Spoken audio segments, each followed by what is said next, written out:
Hello and welcome to Rise Up, the series where I take a tier 10 team and take it all the way to European glory, in theory. The reason I'm doing this is because I've done it every single time I've bought a Football Manager game. I started a long time ago, perhaps on the Spectrum. I think it was Championship Manager or just Football Manager back then. And as it's gone on, I've pretty much bought every other season. Right now I'm up to 2021. Last one I bought was 2019. So as you can see, I've played an awful lot of Football Manager in my time, with 2012 being the possibly the one I spent the longest on, with nearly 2,000 hours in total. I'd say probably over 10, maybe 11,000 hours playing Football Manager in total.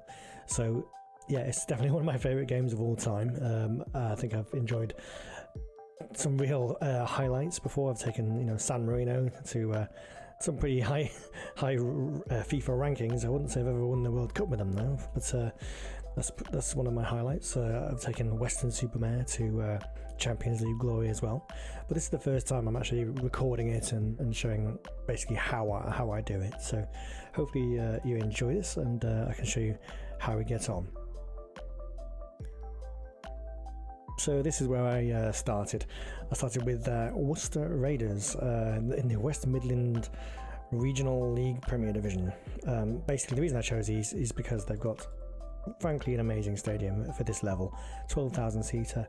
What this means for me is that I don't have to spend a lot of money on upgrading a stadium later on down the line, and if I do get a really good draw in perhaps the FA Cup later on down the line, then I've got as much capacity as I could possibly need to make a decent amount of money as part of the revenue for that match.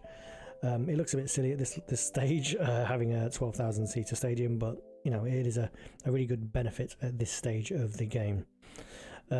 When I first took on the team, there were basically no players. There was 2 actual players, the rest were all greys. So my first part of this was to to transfer as many actual players into the team.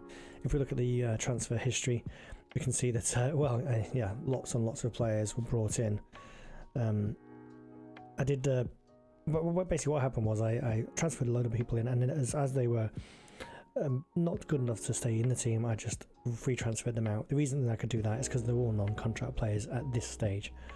Possibly the best transfer was Dante Lodge Francis here, who 25 appearances, 23 goals, 2 assists. He had a really good season. In terms of how the club finished, I finished top of the league, unbeaten, 23 wins with a goal difference of plus 49. So a really good season straight away. And the main reason for this is basically the other teams didn't really have any players. I mean, they had 1, 2, 3, 4 great proper players, and mine were all proper players. If we look at the team for squad depth, you can see that it's generally not too bad. My best actual player in terms of stats is Ryan Rowe here.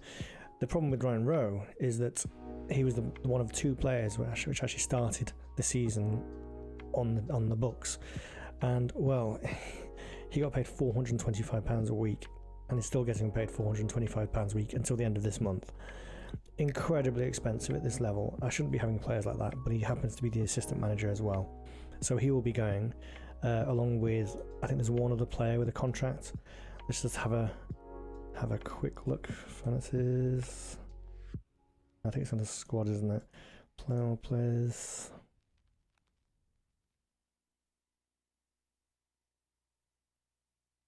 Contract, there we go.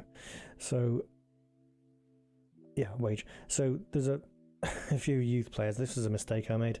I let the AI just select youth players for me, because at this stage it wasn't important, and I completely forgot that they do get a wage of £5 per week.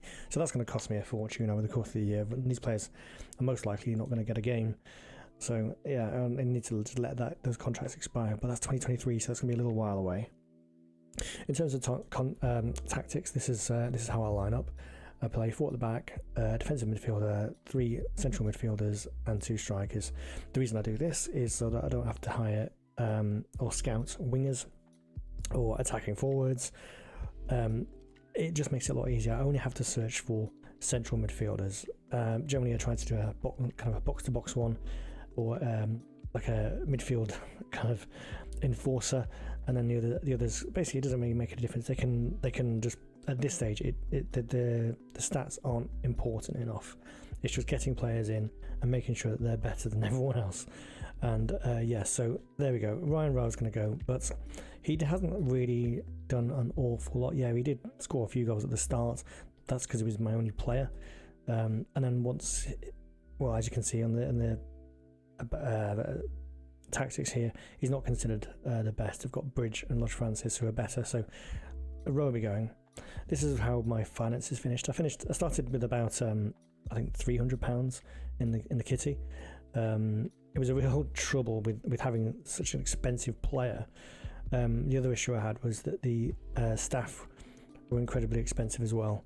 So not only was Ryan Rowe £425 a week, I had all these other members of staff which were getting paid £50 a week. And I don't think I need a director of football or a loan manager or a technical director or any of these other things really. Maybe a scout and a physio and a couple of coaches, depending on what I'm allowed. And that's about it. I don't need to keep all these other members of staff. It's just draining money. So because I got a promotion and the staff are going to go and Ryan Rowe's going to go, I should hope to see this going back up in the right direction. So next season, what I plan to do is the same tactics, 4-1-3-2. Keep on taking on non-contract players. Keep on improving the squad that way. Get another promotion, and hopefully be up into tier 8 in 2 seasons. Within 2 seasons. I hope in next season it might take one more, but we'll see. And yeah, that's the plan for this next season incoming. So that's it. If you want to watch me on Twitch, I do occasionally Twitch stream this game, and it's not on any particular day. If I'm on, it's under Hypnotized X. So hopefully, if you're fancy watching this along, then watch along. But other than that, I'll see you on the next video.